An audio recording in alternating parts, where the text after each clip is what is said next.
Assalamualaikum warahmatullahi wabarakatuh. Sampurasu pamirsa Wilujeng Patepang di Okip Channel. Anu bade midangkeun hiji carita dina jejer carita Si Buntung Jago Tutukan. Biasana Sukanar. Anu bakal diguar ku Mang Oded. Supados teu nyangkolong kana waktos, mangga orang kawitan Si Buntung Jago Tutugan. Prung Bahrawi jeung baladna pating laleos. Ninggalkeun Kirais jeung si Andi anu ngagaloler di tengah jalan. Palebah tutugan leuweung tiis. Jalma anu telenges taya rasa-rasan, lampah biadab anu biasa dilakonan teu dianggap hal biasa pikeun maranehna mah. Lamun harita Bahlawi jeung baladna lalempang mapai jalan gede anu berasna kaleles. Geus tangtu bakal pasang rok jeung hiji lalaki anu kelempang ngagedik dileleskeun. Kisah Hudi orang Cipancar batur salembur Kirais. Malah kisah Hudi teh beunang disebut sobatna Kirais. Manehna dek kalemur leuweung tiis. Kasebutna jalma eusi nu matak wani lempang sorangan wayah kitu. Oge bari kaayaan geus rek magrib. Hanya kitu ari Bahrawi mah lempang mapai-mapai susukan. Terus hanjat saterus nonggoh ka kerubutan kanu bala anu maksudna rek muru ka pasir ayakan. Kisah Hudi anu keur jongjon ngagedik harita geus nepi ka pelebah tikungan anu ngabulungbung anu berasna ngajulus ka leuweung tiis. Kisah Hudi kacida ruasna adenge sora anu sasamat di behareup. Naonnya di leuweung kitu.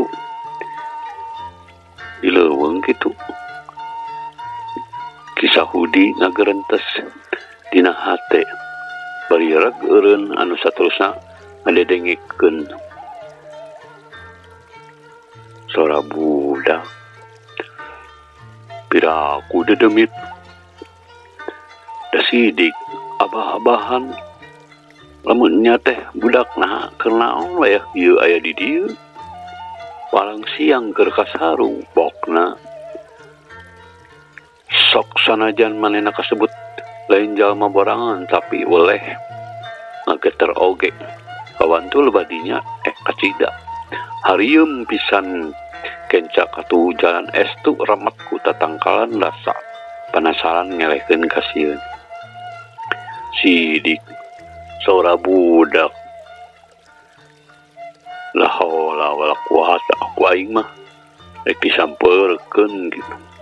Kitu pokna sanggeus yen eta saura budak Kisah Hudi ngagilirkeun perah bedaungna lempang digancangkeun bari panonna mah taweleh lateret nitenan sabudeureunana bari muru ka arah salat teh tetep taki-taki ceulina rancung ngadedengikeun kana sorat di sabudeureunana. Duh naon eta teh. Kisah Hudi ngacenghok ka cida reuasna sabab di bahareup katempo remang-remang anu ngalungkuk di tengah jalan kulantaran geus poek jadi teu bisa sidik. Abah, ieu Andi, Abah, ieu Andi.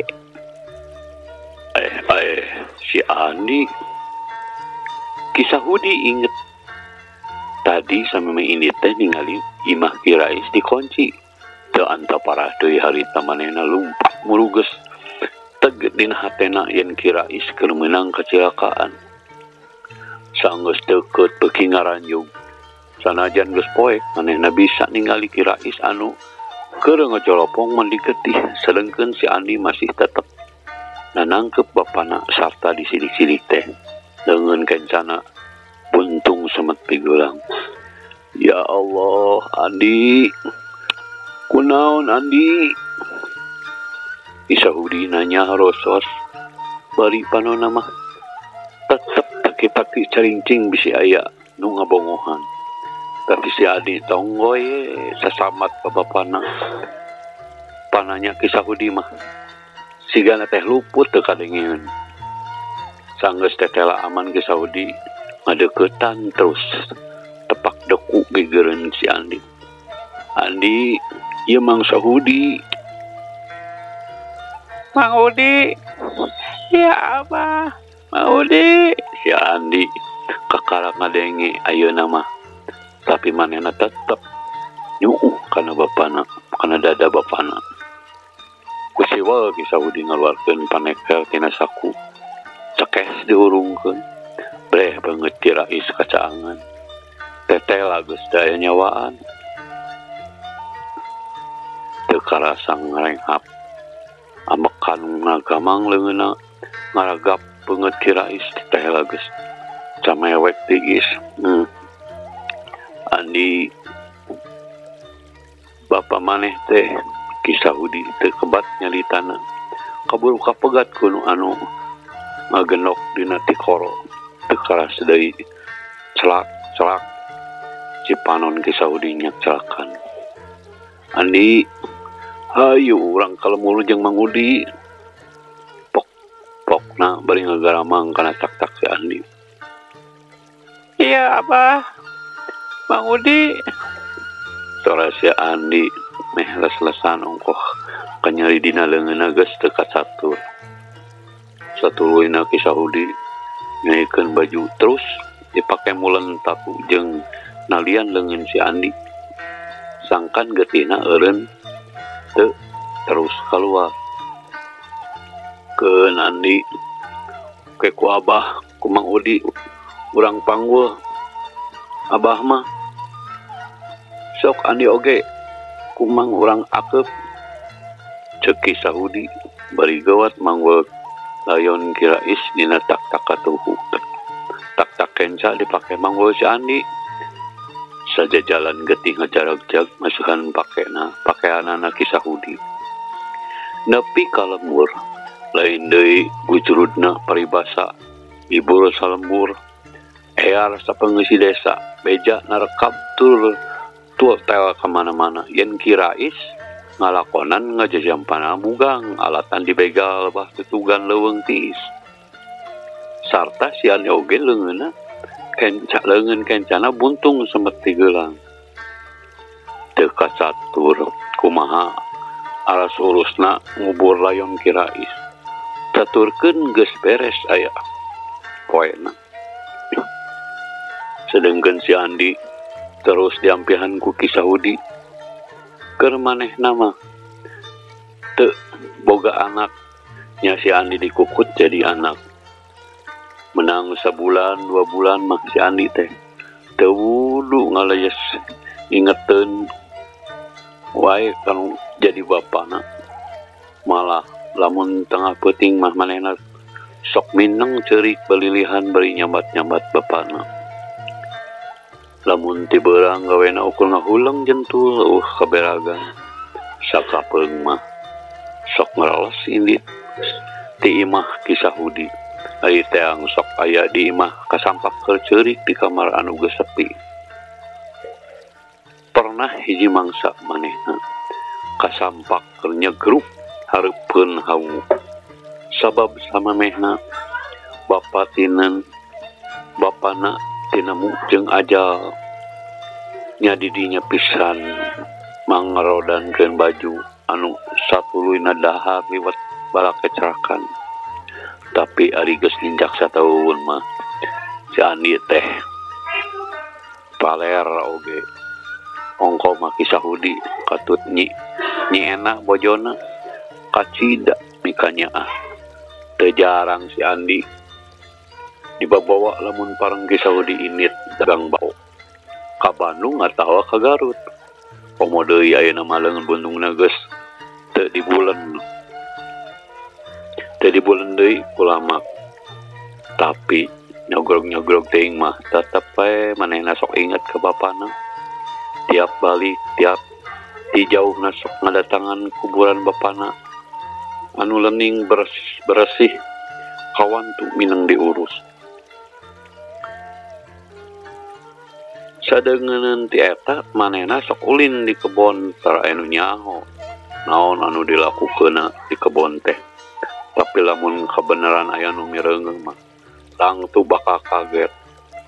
Sabab di kebon teh si Andi sok nonjok-nonjokkeun leungeun kencana anu buntung. Mimitina mah kana tangkal cau nepi ka rarubuh.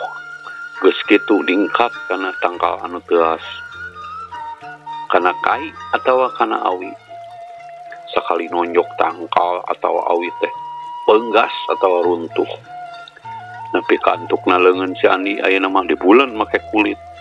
Jeroanana kulit teh make besi anu dibengkes menang ukey-ukeyan. Manehna sorangan lamun ditonyokeun kana tembok teh mah geus tangtu eta tembok langsung jebol. Ineng pisan warga anu ngarasa aneh sabab tangkal cau di kebon Haji Sobana raruntuh tanpa kenyahoan naon anu jadi sababna. Lamun warga wujud teh manehna mah ukuran yang hewe bari seuri bunga. Hari di pelemburan lamun aya jalma anu cacad teh sok dilandi numutkeun kana cacadna. Komo lamun mangsa parasean itu oge si Andi manehna sok mineng disebut si buntung. Hiji landian anu pikeun manehna mah kacida dipika sedihna.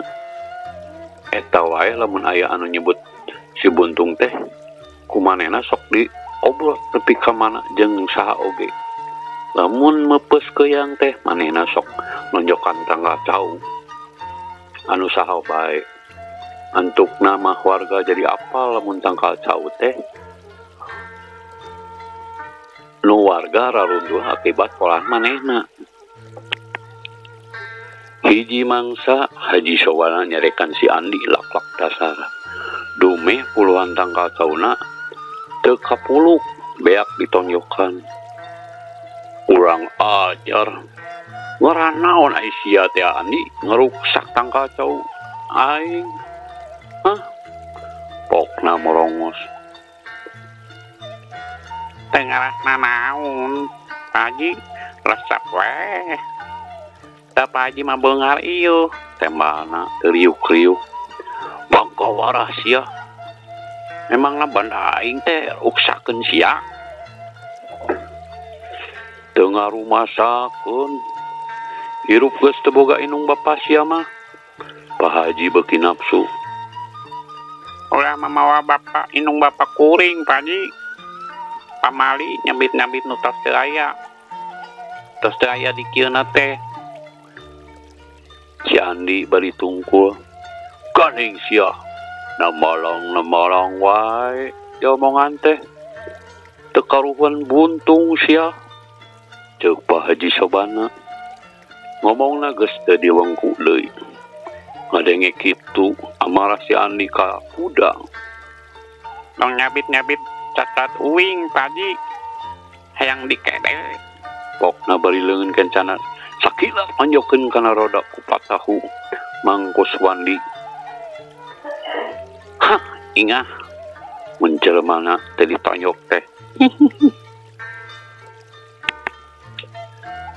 Long nyabit-nyabit cacat uing, Pak Haji. Hayang dikede.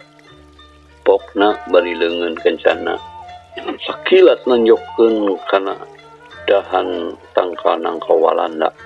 Jebrot, dorok. Eta dahan sekaligus beunggas.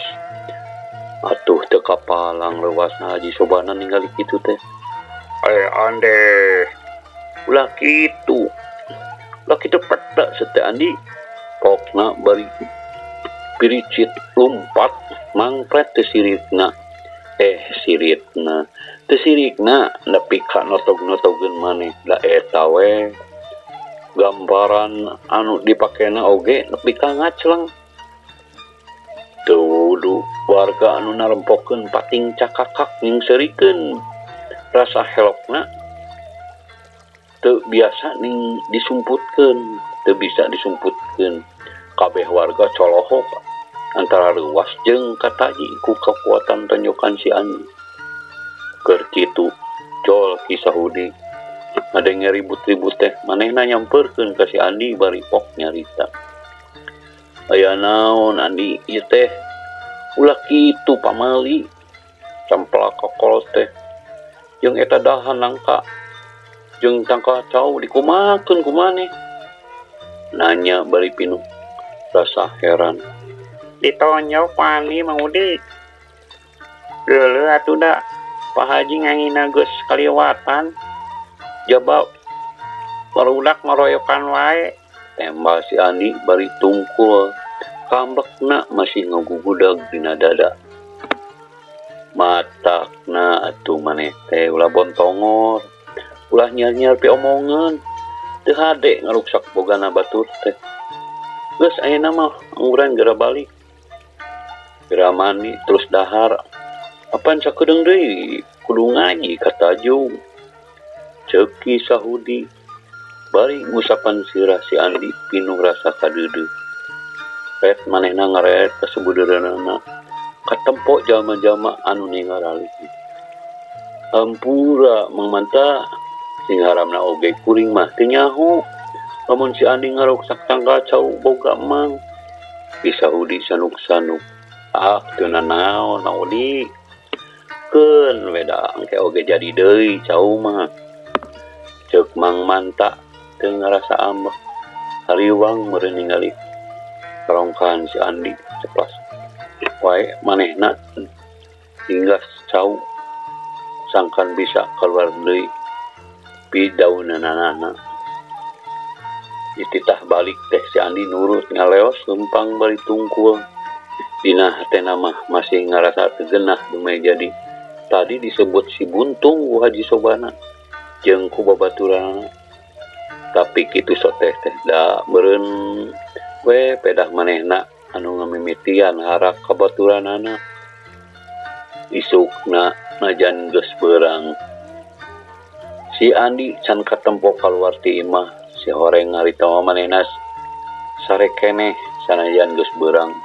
Hudang-hudang soteh ngadengikeun ku babaturanana anu keun main kalaeci, anu keur main kalaeci. Si Andi hudang terus campogo dina golodog bari ningali baturanana. Hahaha. Kalah udang maneh Andi. Ceuk si Jumad nanya. Miluan lah wing. Ngadu kaleci. Si Andi bari cangkat dina golodog. Dibanget lah atuh sapeh. Sangeut kami mah ulin jeung anu rametek sileuh jeung dahdiran. Ceuk si Kemed. Si Andi ngaleos ke pancuran bari ngaliwat teh manehna iseng nyepit kaleci kojo anu si Kemed. Si Kemed mah teu apaleun atuh manehna riweuh neangan dikamanakeun Kojo uing. Dikamanakeun kojo uing ku manehnya Andi? Si Kemed nanya. Dasar budak hara. Aya we teh omongeunna teh kaleci anu dicapit ku indung sukuna teh ngadon dikajetkeun nepi ka macang ka kebon. Ah, teangan sia Andi pokona kumaha maneh we teangan pan kaleci maneh. Tembakna teu kireum-kireum. Kantian sia Si Kemed ngomong bari beungeutna beureum tanna ambek. Gantian ku ieu Si Andi ngacungkeun dengan buntungna. Atuh si Kemed murongkeun. Kok cingogo bari tungkul siga murek ceuri. Mantong lewe teh teh ku aing digantian. Mun geus boganya Ceuk si Andi bari ngaleos nuluykeun ka pancuran. Pamirsa sadaya, meh siga dongeng radio katalanges jeung kalengeran si Andi sigana moal manggih bangsana jeung barudak saumurna. Malah dua kejadian anu meh-mehan ngadatangkeun korban akibat kabontongoran teh. Pernah hiji mangsa badegana Haji Sobana teh dek ngamandian kuda. Biasa ku barudak sok diabringkeun. Tapi nu sajen mah tara aya nu wani ngadeuketan ke sabab sok sieun kasepak, tapi dasar budak lengger si Andi mah. Manehna ngadon dokoh we leumpang. Hareupeun bujur kuda. Anu harita dina tonggongna keur nyengse anak Haji Sobana. Nu kakara umur 4 tahun. Nah, da eta mah buntut kuda teh ku si Andi. Madon dikenyang atau kuda teh ngajerep teh. Nepi ka budak Haji Sobana teh memehan labuh. Atuh padegana Haji Sobana nu ngaran Mang Amil teh ngambek. Terus nyarekan dasar si Andi. Dicarekan teh ngadon cekok bujur kuda tonjok. Uleungeun buntungna. Nah, eta mah kuda langsung ngajauh nepi ka budak Haji Sobana ngaceng. Untung masih kasangap lamun padegana terikat. Geus tangku eta budak notog. Mana harita eta kudana kabur lumpat ngamuk. Atuh salamur bujul eureun teu eureun-eureun. Eta kuda teh dikusuk kana gawir nepi ka sukuna potong. Atuh kuda teh jadi teu ka arah gawena. Pamirsa sadaya, ku kajadian eta teh di Sahudi keluarga pada ngajejeleh. Tapi sanajan geus dipapatan kumaha oge keukeuh talajak si Andi. Teu ieuh anggar manehna masuk nyieun picacapekeun. Hiji mangsa manehna arulin ke pasir rek ngalamanu babaturana mah marawak katepel. Si Andi mah mau sumpit pasar. Wah aya nu kana 10na. Lantaran teu bebenangan nya saterusna mah maranehna ngarala kasir. Geus kitu daleumpang ngaliwatan Tegal Pangangonan. Dia harita teh munding Haji Sobana keur diangon. Tapi eta masih Andi teu pupuguh manehna ngadeuketan munding jaluk nu panggedena. Ayo we ceuli munding teh diasupan kasih. Balukana eta munding ngagideg-gideg hulu ungep. Ungas ingus ngamuk sagala diadil, sagala digadil. Satuluyna eta munding jadi edan. Ngabret ka sawah anu macul puriak lompatan sabab dibeberi. Munding beuki edan. Beuki ibu sanggeusna eta munding asup ka lembut. Jalma-jalma nyalametkeun diri asup ka kolong-kolong imah. Harita Nini Omoh hampir jadi korban. Sigana eta munding teh ningalieun Nini Omoh anu asup ka kolong nya diberi imah Nini Omoh iteungaran nepi ka rubuh. Masih untung Nini Omoh masih keburu katulungan. Mun teu sigana geus katinggal runtuhan imah atawa palastra di budal badieu tanduk munding anu ranggae. Ningali kitu si Andi nembongkeun ka luar biasaanna. Manehna gentak murung munding anu keur ngagadil imah. Warga sok ningali kitu. Warga ningali soak ningali kitu mah pating koceak. Mang paurkeun. Andi, ingkah. Naon ari maneh? Aduh, amiung ingat. Mang Sarbin ngegorowok. Tapi ku si Andi teu dipalire. Tong we ngegedeuketan munding. Sanggeus deukeut manehna ngebedol buntut munding atuh kontan munding malik. Sea eta mah munding ngebrik si Andi lupat ka kebon awi. Eta munding terus ngudag bari ret waktosna euleuh. Pamirsa sadayana urang sambung deui ke enjing. Hatur nuhun kana pangdanguna sareng